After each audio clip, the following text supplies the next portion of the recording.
별가가 말했습니다. 그러니까 이 공부하는 사람은 하심을 해야 돼. 하심을. 그 누구도 깔보면 안 됩니다. 그대는 괴송을 외우세요. 제가 그대를 위해 써드리겠습니다. 그대가 만약 법을 얻게 된다면 먼저 저부터 제도해 주십시오. 이 말을 잊지 마십시오 하고 이제 별가가 어따 이 젊은 행자가 이런 얘기를 하니까 섬뜩한 거죠. 이 친구가 뭘 아나? 범상치 않구나 이렇게 뭔가 느낀 거죠. 제가 그럼 마땅히 써드리겠습니다 했어요. 그러니까 지금 이 말은 이 해능이 이때까지 글도 제대로 쓸 수 없고 글을 읽을 줄도 모르는 사람이었단 말이죠. 그러니까 그런 사람인데도 깨달았단 말이에요. 그래서 저는 개송을 읊었습니다. 이게 이제 유명한 해능의 개송이 나오죠. 깨달음에는 본래 나무가 없고 밝은 거울 또한 받침대가 없으니 본래 한 물건도 없거늘 어디에 먼지 티끌이 묻겠는가. 이제 이 신수의 개송을 보면서 이야기하는 거죠. 신수는 몸은 깨달음의 나무고 마음은 밝은 거울과 같으니 부지런히 털고 닦아서 먼지 티끌이 묻지 않도록 하라 그랬잖아요.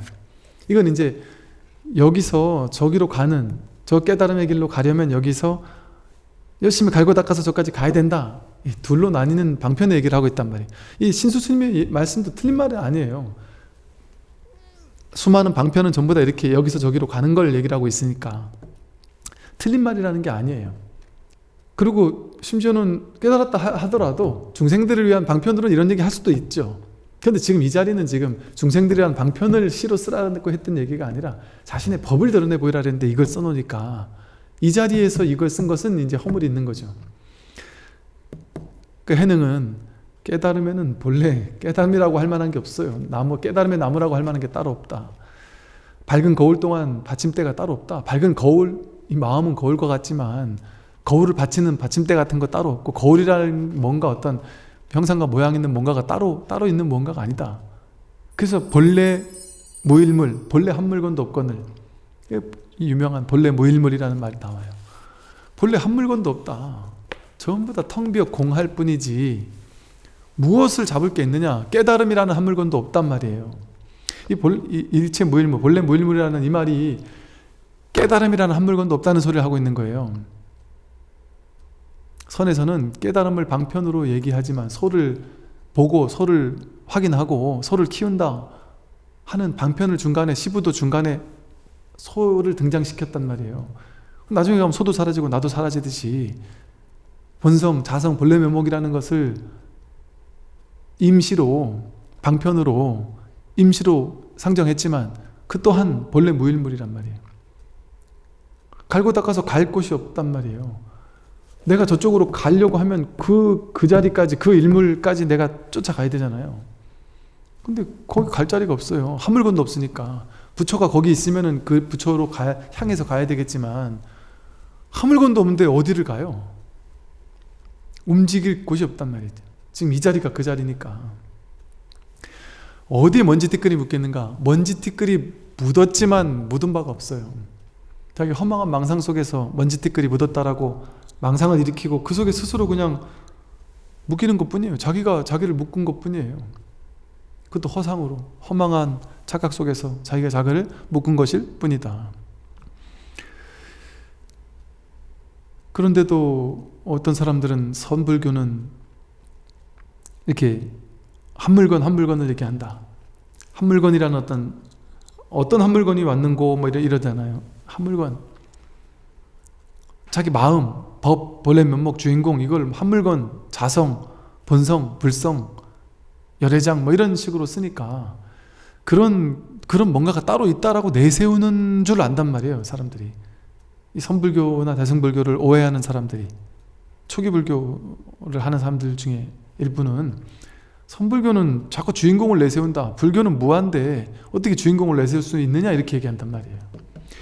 이 선불교의 방편이 뭔지를 제대로 좀 공부하고 나서 그런 얘기를 좀 제발 좀 해야 본인도 욕 안 먹는데 그 자기 누워서 침 뱉는 걸 하는 거예요. 선불교가 비판을 하려면 선불교가 뭔지를 공부해보고 그러고 비판을 해야지. 진짜 말도 안 되는 비판인 거예요. 그거는 정말 이렇게 한 물건도 없다라는 얘기를 선 어록에는 무수히 하고 있습니다. 자성 불성에 대한 얘기도 하고 있지만 그러니까 입하자재, 자성을 깨달아라 하고 세워요. 자성을 딱 세워놓는단 말이에요. 게다가 자성을 깨달은 사람에겐 자성조차 따로 없다 하고 깨뜨려준단 말이에요. 모든 방편을 세웠다가 방편을 깨뜨려주는 게 진짜거든요. 입하자재, 세웠다가 깨뜨리는 걸 자제하게 한다. 그게 달을 가리키는 손가락이고 뗏목의 역할이잖아요. 근데 이거를 비판하면서 어떤 수행법을 끝내 갈고 닦아서 어떤 삼매를 얻어야 된다고 하고 초선을 얻었냐, 2선을 얻었냐, 3선 얻었냐, 4선 얻었냐 가지고 자기들끼리 이렇게 등급 나누고 아니, 제가 좀 심하게 얘기했나요? 뭐 그럴 수도 있겠으나 막 그 공부 전통에서는 그럴 수 있겠죠. 왜냐하면 그렇다고 또 틀린 건 아니니까. 그런데 그건 또 틀린 건 아니에요. 두 가지 길이 있는 거예요. 깨달음에는 선정을 통해 가는 방법이 있고 선정 없이 가는 방법이 있다. 이렇게 초기불교 경전에 그렇게 나와요. 그러니까 선정이 어떤 보조적인 공부에 도움을 가져다 줄 수 있죠. 그러나 선정에만 천착해 있어가지고 못 깨닫습니다. 그 부처님이 몸소 체득하신 거잖아요. 선정의 최고 단계까지 갔지만 못 깨닫는다고 확실하게 체득하셨단 말이에요. 그러나 보조적인 수단은 될 수 있겠구나. 그래서 그 수행으로서 어느 정도 인정을 해줬단 말이에요. 왜? 부처님은요 사실은 그 명상 이것만 인정해 준 게 아니에요. 윤회 예를 들어 그 당시 바라문교에서 하던 인도 전통의 사상들 있잖아요. 그거에 대해서 적극 긍정해 준 건 아니지만 적극 부정하진 않았어요. 그냥 그걸 필요할 때 써먹었단 말이에요. 방편으로. 왜? 그거에 그 생각에 딱 사로잡혀 있는 사람에겐 그걸 비유를 들어서 설명해 줘야 될 거 아니에요. 윤회라는 말이 깨달음은 뭐예요? 윤회에서 벗어나는 게 깨달음이죠. 윤회에서 벗어나는 게 열반이고 해탈이잖아요. 그러면 윤회라는 건 윤회 고가 반복되는 걸 윤회라고 해요. 그러면 윤회에서 벗어나는 얘기를 하려면 윤회 얘기를 먼저 들고 시작해야 되잖아요. 윤회하는 괴로움이 있다고 했잖아. 어떻게 벗어날 수 있겠니? 그래서 윤회에서 벗어나는 걸 가르쳐 주는 거거든요. 그럼 불교는 윤회를 얘기하는 거예요? 윤회에서 벗어남을 얘기하는 거예요? 윤회에서 벗어남, 윤회가 본래 없음을 공부하는 거거든요. 그러니까 윤회를 가져와서 얘기하는 것처럼 그 당시 모든 전통을 그냥 불교의 이게 장점이죠. 그냥 받아들여요. 불교가 한국으로 넘어와 가지고는 산신각, 독성각, 칠성각 다 받아들이잖아요. 우리 신중단에 보면 심지어 신중단에는 도교의 도사들까지 다 받아들여요. 그러니까 그런 측면으로 저는 그런 측면으로 봅니다. 그래서 제가 이제 이 말씀 드리는 것은 뭐냐면 그렇게 그것만이 절대적으로 옳다고 하면서 이 선에서 얘기하는 그 같은 불교집 안에서 선에서 얘기하는 이 참나 본래 본래 면목 이런 것을 방편으로 쓴다고 해서 그거를 그것만 보고서 비판하는 건 좀 말이 안 되는 거죠. 그러니까 제가 많은 분들이 저한테 그런 걸 물어봐요. 이 공부하다가 이제 어느 순간 사라져요. 한 1, 2년 사라졌다가 어느 날 갑자기 나타나서 스님 제가 한동안 어디 남방에 어디 가서 수행을 하고 왔는데요. 혼란스럽습니다. 그래서 다시 수행불교를 한참 하다가 와가지고 또 질문을 한단 말이죠. 자신의 길이 있는 것 같아요. 자신의 길이. 그래서 자신이 완전히 정말 하나가 되기 전까지는, 완전히 부처가 되기 전까지는 유보적인 자세가 중요한 것 같아요. 유보적인 자세. 어떤 하나를 절대적으로 아니다, 이것만이 절대적으로 옳다, 이렇게 얘기할 수 없겠다. 내가 유보적인 자세를 취해야 내가 여기서 저기서 배울 걸 배울 수 있거든요. 이 개송을 쓰고 나자 대중이 모두 놀랐어요. 어떤 이는 감탄을 하고 어떤 이는 의아해하면서 말했습니다. 기이하구나. 역시 사람은 겉모습만 보고는 알 수가 없구나. 저런 육신보살을 그동안 우리가 얼마나 오랫동안 부려먹었던가. 행자는 엄청 부려먹거든요. 오조께서 모든 대중이 놀라고 괴이하게 여기는 것을 보시고는 사람들이 저를 해칠까 염려하여 개송을 신발로 문질러 지워버리시고는 말씀하셨습니다. 오조 스님은 탁 보고 알았어요. 얘가 얘구나. 얘가 육조가 될 제목이구나. 탁 알았지만 이게 너무 행자가 벌써 이런 걸 알았다고 하면 얼마나 많은 사람의 시기와 질투를 넘어서서 이 당시 같으면 해칠 수도 있단 말이에요. 해칠 수도 있어요. 왜? 육조라는 엄청난 권위를 탐하는 사람이 얼마나 많겠어요. 여기는 신수만 나왔지만 몇 명이 탐하고 있지 않겠어요? 근데 차라리 신수가 하면 어쩔 수 없이 깨갱하고 있을 텐데 신수도 아니고 넘버 2 넘버 3도 아니고 저 말단 행자가 갑자기 육조가 된다고 하면은 그거 받아들일 수 있겠습니까? 내가 막 굴려먹든 부려먹든 사람인데 그래서 해칠까 염려하고 걱정스러워서 이게 이제 그 육조라는 권위가 가지는 어떤 장점이자 단점인 거예요. 이제 한 5조, 6조쯤까지 내려오니까 이제 1조, 2조, 3조, 5조, 6조 하는 이 제도가 오히려 이제 문제시 되기 시작하는 거죠. 그 제도 때문에 그걸 서로 탐하느라고 싸우고 시기하고 심지어는 막 해치기도 하고 그런 일들이 생기는 것을 보신 거죠. 그래서 이제 육조에게 나중에 나오지만 더 이상 7조를 선임하지 마라. 이제 6조까지 내려오는 그 제도는 이제 너 선에서 없애라. 그렇게 얘기를 하시고 어쩌면 그 덕분에 6조 스님 이후로부터는 6조 스님에게도 무수히 많은 제자들이 있고요. 법을 봤으면 똑같은 제자거든요. 근데 다시 7조를 그 중에 한 명만 뽑았다면 나머지는 다 이제 격가지가 되고 그 사람만 그랬을 거 아니겠어요? 근데 그 이후에는 각 5가 7종이라는 다양한 어떤 문중, 종단이 만들어지면서 다양한 어떤 법을 펴게 되는 이제 그런 어떤 장점들이 또 있었죠. 사람들이 저를 해칠까 염려하여 개송을 신발로 문질러 지워버리시고 말씀하셨습니다. 이것도 아직 자성을 보지 못한 개송이다. 이렇게 인정을 안 했단 말이에요.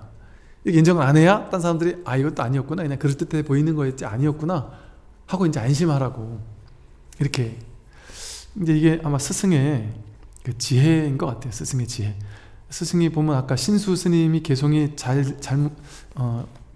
바른 개송이 아니었음에도 불구하고 대중들에게는 신수이 이제 대중 살림살이가 이래서 중요한 것 같아요. 대중에게 신수 스님이 좀 욕보이거나 이래서는 안 되겠잖아요. 그러니까 그런 것들 때문에 어떤 이 스승은 홍인 스님은 대중들에게 오히려 이것을 향을 사르고 그것을 잘 새겨놓고 하면서 예경하면서 이 개송을 읽고 외우고 이렇게 할 수 있도록 오히려 이렇게 좀 존중해 준 거죠. 그러면서 신수를 이제 무시하지 않게 된 거죠. 그러고 나서 이제 다음날 오조께서 몰래 방앗간에 오셔서 등에 돌을 지고 방아를 찍고 있는 저를 보시고는 말씀하셨습니다. 네, 몰래 이제 오조가 와서 육주에게 얘기한 거예요. 도를 구하는 사람은 마땅히 법을 위해서라면 몸을 잊어버릴 정도는 되어야 한다. 이게 유명한 구절이에요. 위법 망구라고 해서요. 위법, 법을 위해서는 망구, 몸을 잊어야 된다. 내 몸 하나 간수하겠다라는 마음으로 살아서는 안 된다, 수행자는. 그래서 출가할 때 스님들한테, 어른 스님들께서 제일 많이 하는 말 중에 하나가 위법 망구의 정신으로 살아라. 너 개인의 사사로운 이익과 너 개인의 어떤 사사로운 이런 것을 가지고 살아서는 안 된다. 법을 위해서 이번 한 생 태어나지 않은 것 셈치고 살아라. 이번 한 생은 오로지 법을 위해 살아라. 네 몸을 위해 살지 마라. 이 오온이라고 하는 네 자신을 위해, 너라는 아상과 에고를 위해 이 몸을 위해서 살지 마라. 몸은 잊어버리고 오로지 법을 위해 살아라. 이런 말씀하시거든요. 그래서 이 정도는 되어야 한다. 이 말은 이제 너가 육조가 될 제목이 되니 너는 육조가 될 정도의 사람이라면 자기 자신을 생각해서는 안 된다. 오로지 법을 위하는 마음. 그래서 사사로운 나를 잊어버리고 오로지 법 하나를 위하는 마음, 법 하나를 오로지 내가 챙기겠다는 마음, 그것으로 살아야 한다 하는 거죠. 그러고는 물었습니다. 그래, 쌀은 다 찧었느냐? 쌀은 이미 찧었습니다만 아직 채로 치지는 못했습니다. 쌀은 다 찧었느냐 하는 게 밥이 다 되었느냐? 쌀은 다 찌었느냐, 공부가 원만히 성장했느냐, 성숙했느냐, 공부가 어느 정도 익었느냐, 이걸 이제 빗대어서 물어보는 거예요. 그랬더니 쌀은 이미 찌었습니다만 아직 채로 치지는 못했습니다. 쌀을 이렇게 다 찢기는 했는데 채로 쳐서 걸러내지 못했다. 아직 거기 잡티들을 걸러낼 일이 남았다. 즉 쌀은 찌었습니다만, 즉 내가 견성은 했습니다만, 성품이 뭔지를 확인은 했습니다만 아직 여전히 분별에 사로잡히고 오염에 사로잡히고 티끌 먼지에 쌓여서 자꾸 왔다 갔다 한다. 분별의 세계로 자꾸 왔다 갔다 한다. 원만히 보임이 아직 원만하게 성취되지는 못했다. 아직 부족함이 많이 있다. 이런 말을 하는 거죠. 이에 오조께서는 주장자로 방아를 3번 내리치고 나가셨는데 저는 곧 조사의 뜻을 알아차리고는 삼경이 되어 조사의 방으로 들어갔습니다. 그러니까 이게 한 3시 돼서 들어와라, 뭐 이제 삼경이 되어 들어와라, 3시가 아니라 삼경이 되어 들어와라, 이렇게 얘기를 한 거겠죠. 그 조사의 방으로 밤늦게 남들 다 잘 때 이제 들어갔단 말이에요. 그때 오조께서는 가사로 방문을 막아서 빛이 새어나가지 못하게, 남들이 모르게, 사람들이 보지 못하게 하고는 금강경을 설법해 주셨단 말이에요.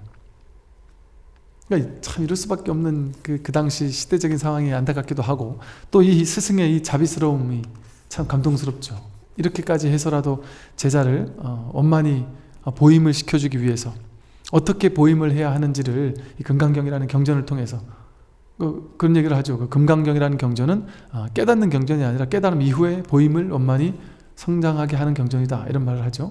그 금강경을 통해서 이 아직 채로 치지는 못했습니다 하는 약간의 미진한 부분을 어떻게든 내가 점검해주고 공부를 가르쳐주고 그러는 걸 통해서 이 나의 법을 잇도록 해줘야 되겠다, 그런 마음을 내셨겠죠. 그래서 저는 마땅히 집착하는 바 없이 그 마음을 내라라는 응무소주 이생기심이라는 구절에 이르렀을 때 그 말끝에 깨달았습니다. 언하 대오라는 말이어서 나와요. 깨닫고 보니 일체 만법이 모두 자성 아닌 것이 없었습니다. 이 구절에 이르렀을 처음에도 한번 이 구절에서 이제 깨달았다고 했어요.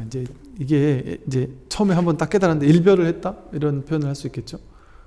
그런데 이제 여기서 다시 한번 말 끝에 한 번 더 깨달았다는 것처럼 이렇게 말을 하죠. 그리고 깨닫고 보니 일체 만법이 모두 자성 아닌 것이 없었습니다. 깨닫고 보니까, 깨닫고 나서 이 깨달음에 의지해서 이렇게 공부를 해가곤 있는데, 그러다가 뭔가 이렇게 뭐랄까요, 깨달음의 안목이 처음에 이 자리를 딱 확인했을 때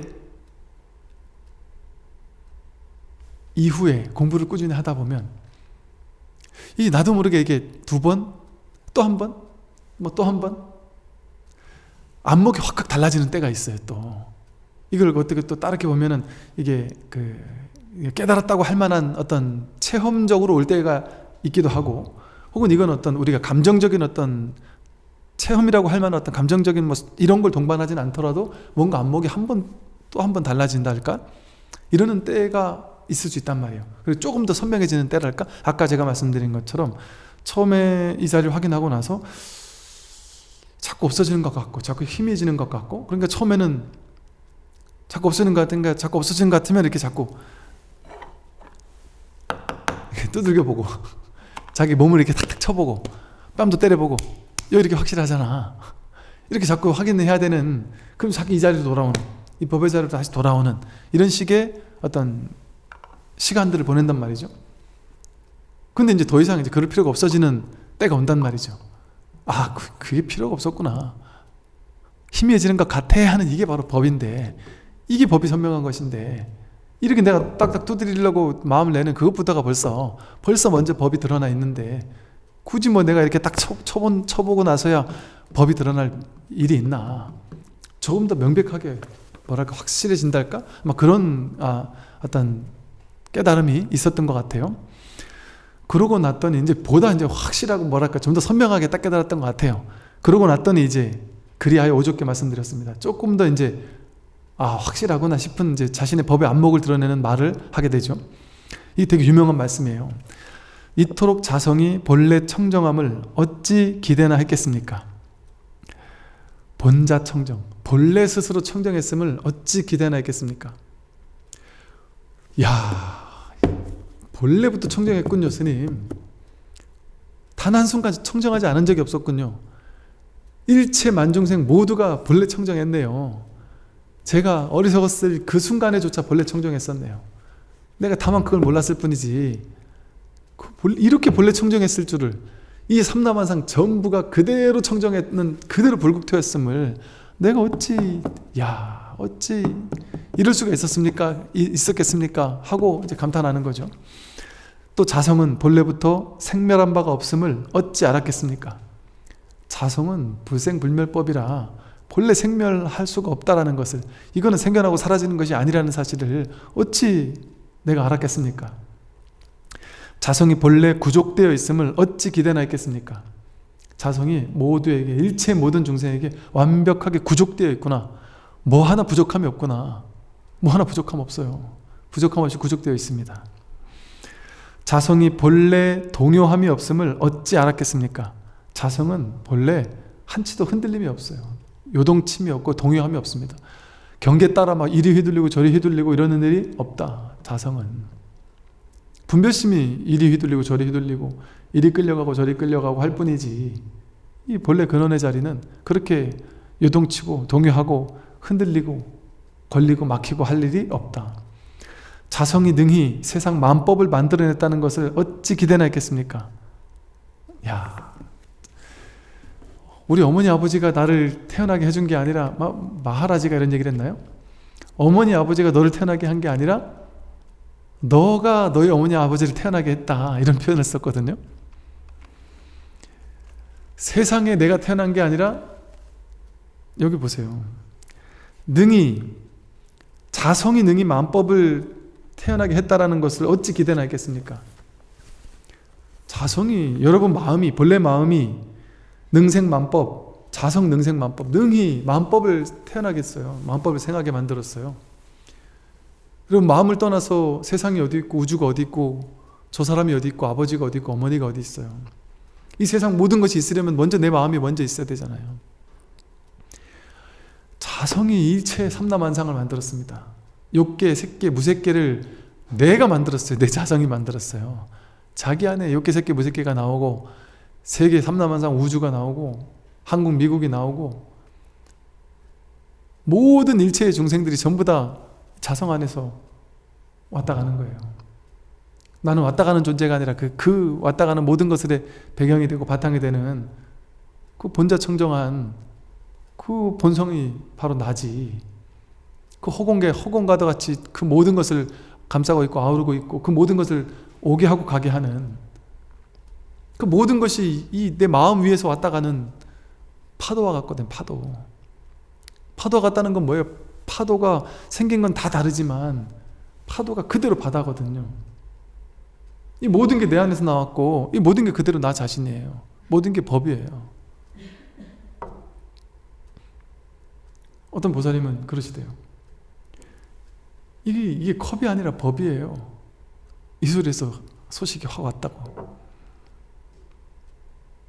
삼라만상 전 우주 모든 것이 하나도 법 아닌 것이 없다. 이렇게 제가 처음에 이런 얘기를 했었죠. 이게 내가 세상에 왔다 가는 게 아니라 내 마음 위로 세상이 왔다 갑니다. 삼라만상, 별, 산하대지, 욕계, 색계, 무색계, 저 안드로메다 별 어느 것에 이르기까지 전부 다 내 마음 위로 왔다 가는 거지 내가 이 세상에 왔다 가는 게 아니다. 그게 이 소리거든요. 육조스님이 하신 말씀이거든요. 그게 바로 화엄경에서 말한 일체유심조의 소식이에요. 일체유심조는 이 일체유심조에서 이 마음은 바로 이 법성, 자성, 본래 면목, 이 자기 성품을 얘기하는 거예요. 일체 모든 것은 이 마음이 지었다. 마음 위에서 나왔다는 거예요. 마음 위에서. 근데 우리는 이제 이 일체유심조를 자기 분별심, 내가 생각하는 대로 이루어진다. 일체유심조니까 이런 식으로 해석을 하지만 그것도 틀린 해석은 아니다 보니까 그렇게 해석을 하지만 그 마음은 자기의 법신의 본래 마음을 얘기한다. 오조께서는 제가 본성을 깨달았음을 아시고는 이 정도 얘기를 하고 나니까 이제 확실히 깨달았구나 하고 아시고는 곧 내가 바로 대장부요 천인사요 부처다라고 하셨습니다. 그래 맞다. 바로 그 자리다. 그게 바로 자성이다. 그러니 이제 너가 바로 대장부고 천인사, 하늘과 천인들의 인천의 스승이다. 그리고 네가 바로 부처다. 이렇게 자성을 확인하면 곧바로 부처예요. 곧바로 사성 확인하지 못해도 부처지만 사실. 이렇게 삼경의 법을 받으니 아무도 아는 사람이 없었습니다. 이때 오조께서는 돈교와 의발을 전해주며 말씀하셨습니다. 이 돈교, 뭘로 깨닫는 이 법과 의발, 가사와 바루를 법의 증표로 삼았거든요. 그래서 이 돈교와 의발을 전해주며 말씀하셨습니다. 너는 이제 제6대의 조사가 되었다. 스스로 잘 혼념하여 널리 중생을 제도하고 먼 미래에까지 유포하여 끊어지지 않도록 하라. 나의 개송을 들어라. 유정이 찾아와 깨달음의 씨앗을 뿌리면 씨 뿌린 원인에 따라 깨달음이라는 결과가 생기지만 무정은 이미 씨앗도 없고 성품도 없으며 생겨남도 없느니라. 신수는 이거죠. 유정이 중생을 얘기하거든요. 중생. 정이 있다. 이 정이라는 건 감정, 의지, 의식, 이런 오온을 나라고 착각하는 이런 어떤 감정적인 이런 존재들. 그러니까 유정이, 중생이 나를 찾아와서 깨달음의 씨앗을 뿌리면 씨 뿌린 원인에 따라 깨달음이라는 결과가 생기겠지만, 그러니까 신수상자는 그거 아니에요. 씨앗을 뿌려가지고 열심히 갈고 닦아서 열심히 갈고 닦으면 그 결과 부처가 된다. 열심히 갈고 닦는 인과법을 얘기하고 있단 말이죠. 그러나 무정은 유정에 반대되는 거죠. 깨달은 부처는, 진짜 중생이 아닌 존재는, 정에 이끌리지 않는 그런 진정한 공부인은 이미 씨앗도 없고, 씨앗이 어떻게 따로 있습니까? 이게 전부 다가 깨달음의 씨앗이죠. 전부가 보리의 씨앗이란 말이에요. 씨앗이 따로 없고 성품도 따로 없으며 성품이라고 할 만한 게 따로 없습니다. 생겨남도 없느니라. 뭐가 생겨날 게 있겠어요? 괴로움이 사라지면, 분별이 사라지면 아무 일이 없어요. 그냥 이대로 여여할 뿐이에요. 그 텅 빈 공이에요. 그러면서도 견문각지는 그대로 견문각지예요. 보고 듣고 깨달아 아는 이 마음은 그대로다. 하되 함이 없이 하는 일어나는 것은 그대로 있으되 그것이 사라진다. 그래서 여기 말하듯이 이 무정은 본래 씨앗도 없고 성품도 없다. 내 분별이 있을 뿐이에요. 이 본래 텅 빈 공, 깨달음, 허공, 이 말로 이름 붙일 수 없는 이 자리에서 내가 호련히 분별을 일으켜서 괴로움을 하나 만들었어요. 그리고 나는 괴로워 이러고 살았어요. 그러다가 스스로 이게 분별이었구나, 허망한 실제가 아니구나 하고 그냥 인연 따라 잠깐 생겼다 사라지는 것일 뿐인데 내가 그걸 모르고 집착했구나 하고 놔버리니까 그냥 돌아왔어요. 귀의 본래 있던 자리로 그냥 돌아간 거예요. 그냥 아무 일 없던 자리로. 끝이에요. 끝이라고요. 이 자리가 따로 없단 말이에요. 이 본래 자리가, 자성의 자리가 따로 없다. 자성의 모양이 따로 없다. 다만 내가 분별을 했다가 분별이 노연하는 것 뿐이지, 분별 노연하면 드디어 깨달음을 얻는다, 그런 게 아니란 말이에요. 깨달음은 이미 드러나 있고 100% 드러나 있다. 완벽하게 깨달음은 어디 가서 얻을 수 없어요. 자기에게 다 갖추고 있기 때문에. 그러니까 뭐만 하면 되느냐? 분별만 없애면 된다. 그것도 완전 없애는 게 아니라 있으되 없애는 거죠. 그러니까 스승은 사람들에게 분별을 빼앗는 역할을 한다. 자기가 가지고 있는 분별, 생각, 고집, 집착, 망상, 탐진치, 삼독, 그 모든 괴로움의 원인을 마땅히 빼앗길 준비를 하고 와야 되는 거죠. 그러니까 처음에는 좀 이 공부를 처음에 시작할 때는 좀 공허해질 수 있어요. 약간 허무주의 같은 걸 잠시 느낄 수도 있어요. 이게 난 줄 알고 살아왔고 내가 잘나는 게 목적으로 살아왔는데, 그래서 나는 더 잘나기 위해서 깨달음이라는 걸 장착하면 더 뛰어나게 되겠지라는 생각으로 왔는데 그 모든 걸 다 뺏어버리니까, 그리고 전부 다 완전 평등해지는 공부를 하게 되는 거니까 에고가 생각하기엔 그런 공부 싫은 거예요. 내가 뛰어나고 싶고 내가 잘나고 싶지. 그러나 그게 진짜 공부예요. 그건 허물어질 수 없는. 나 혼자만 잘났으면 남들이 또 치고 올 사람 있잖아요. 그럼 두렵거든요. 가수들이, 연예인들이 아무리 잘 나가고 아무리 예쁘고 아무리 능력 있어도 치고 올라오는 젊은 친구들이, 능력 있는 사람들이 얼마나 많아요. 늘 두렵거든요. 그건 늘 두려울 수밖에 없어요. 실패를, 늙고 병들고 죽고 무너지는 것을 전제로 하거든요. 근데 이 공부는 실패할 일이 없어요. 완전히 전부가 평등해지는 공부를 하는 거니까. 내가 바로 신이고 내가 바로 부처고 내가 바로 일체 만중생과 다르지 않은 그 공부를 하는 것이다. 여기까지 하고 다음 시간에 또 하겠습니다. 선물하십시오.